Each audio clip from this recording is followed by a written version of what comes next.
8ই August প্রয়াত হয়েছিলেন তিনি। পরদিন অর্থাৎ 9 অগস্ট মহাপ্রস্থানের পথে দেখে গিয়েছিলেন মিছিল চলেছে আরজিকর হাসপাতালের দিকে। ফিরে যেতে যেতে দেখে গিয়েছিলেন লাল ঝান্ডা আগের মতো সগর্বে উঠছে বাতাসে। বুদ্ধদেব ভট্টাচার্যের প্রয়াণে পুরনো বামপন্থী কর্মীরা চোখের জলে ভেসেছিলেন। আর নতুনরা? রাজ্যের প্রাক্তন মুখ্যমন্ত্রীর শেষ যাত্রাতেই শপথ নিয়েছিলেন ফিরে আসবেন, দ্রুত ফিরে আসবেন।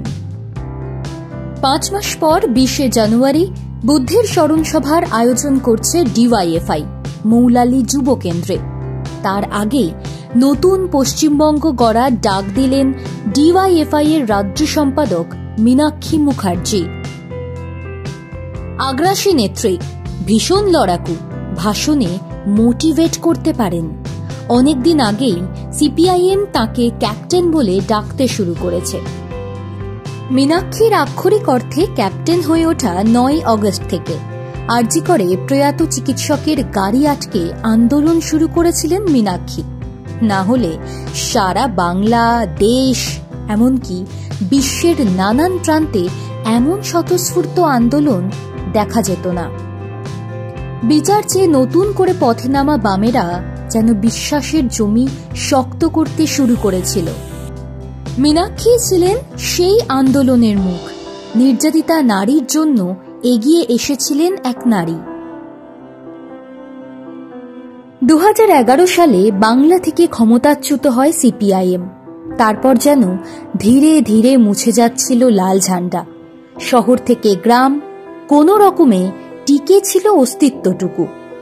2016 সালে ফিরে আসার স্বপ্ন দেখেছিল ঠিকই, বিরোধী দলের তকমাও পেয়েছিল, কিন্তু তারপর থেকে আবার সেই অন্ধকার, ক্রমশ শূন্যতায় ঢেকে যাওয়া। প্রতিবন্ধকতা ঠেলতে ঠেলতে সিপিআইএম যেন আবার নতুন কাহিনী লেখার চেষ্টা করছে। সিপিআইএমে এখন জেলা সম্মেলনের পর্ব চলছে, তারপর রাজ্য সম্মেলন। 17 থেকে 19 জানুয়ারি কলকাতাতে কেন্দ্রীয় কমিটির সভা। যে বাংলা একসময় ছিল জ্যোতি বসু বুদ্ধদেব ভট্টাচার্যের কর্মক্ষেত্র, সেই বাংলায় আবার দখল নিতে মাঠে নেমেছে সিপিআইএম।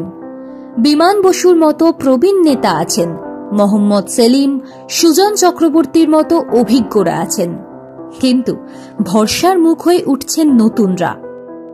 পুরনো নতুন ছাপিয়ে গিয়ে ক্যাপ্টেন মীনাক্ষী। জনমানসে এখন মীনাক্ষীর প্রভাব বাড়ছে। আমতলা থেকে আসানসোল যেখানেই যাচ্ছেন জনতার ভিড় উপচে পড়ছে।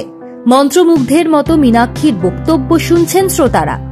অনেকেই বলতে শুরু করেছেন সিপিআইএম যেন সেই 7-এর দশকের মতো লক্ষ্যে অবিচল। পাড়ার টিম থেকে রাজনৈতিক দল, ক্যাপ্টেন ছাড়া কেউই সাফল্য পায় না। যতই আলিমুদ্দিন এবং তাদের পোড় খাওয়া নেতারা বলুন, বামেরা মুখে বিশ্বাস করে না।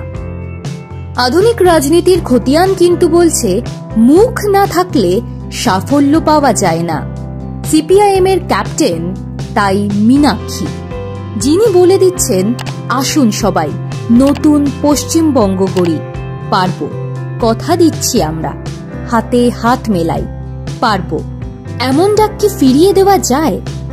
মমতা বন্দ্যোপাধ্যায় আর শুভেন্দু অধিকারীর বিরুদ্ধে লড়াই দিয়ে শুরু যার, তিনি যখন বলছেন কথা দিচ্ছি বাম জাগরণ হবে বাংলায়, এমন স্বপ্ন দেখতে যে শুরু করবেন আম জনতা, তাতে আর আশ্চর্য কি?